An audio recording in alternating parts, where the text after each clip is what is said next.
on day 3 of 25 days, 25 syndrome. Today we are going to talk about Waardenburg syndrome.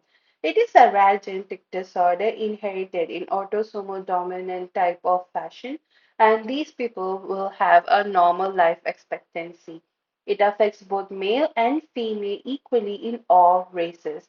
It is named after the Dutch eye specialist Petrus Johannes Waardenburg, who described type 1 Waardenburg syndrome in 1951. So far, there are four types.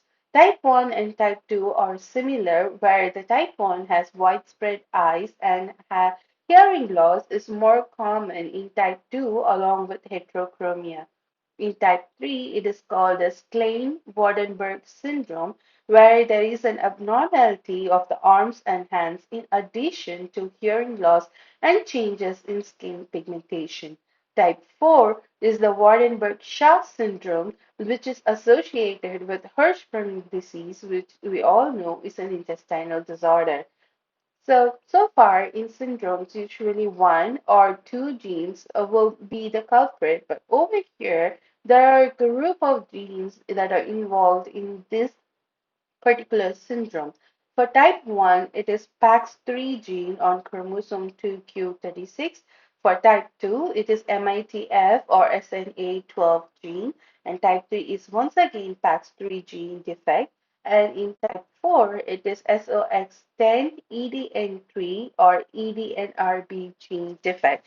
We should know or realize that mutation in these genes, any of the genes, affect the operations of neurocrest cells in embryonic development.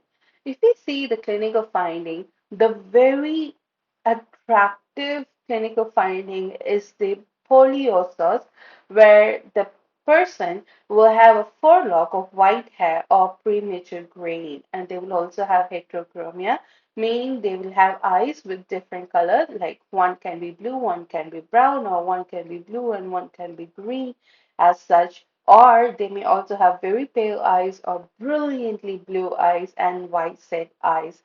They can also have hearing loss and broad nasal bridge, especially with type 1. And they can also have low hairline eye and eyebrows that meet in the middle.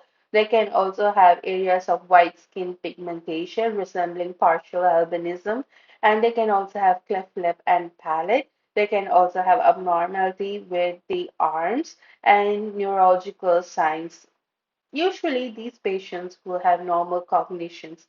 And why is it that anything to do with them is always to do with pigmentation? Is because one of the results of the abnormal genes in Waardenburg syndrome is the formation of defective melanocytes, and these are the cells that contain the containing the pigment melanin, and because of that only we see a lot of pigmentation problem in these patients.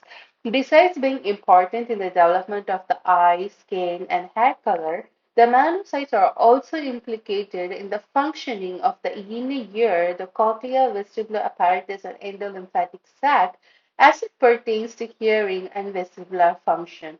If you see, there is no treatment for Waardenburg syndrome.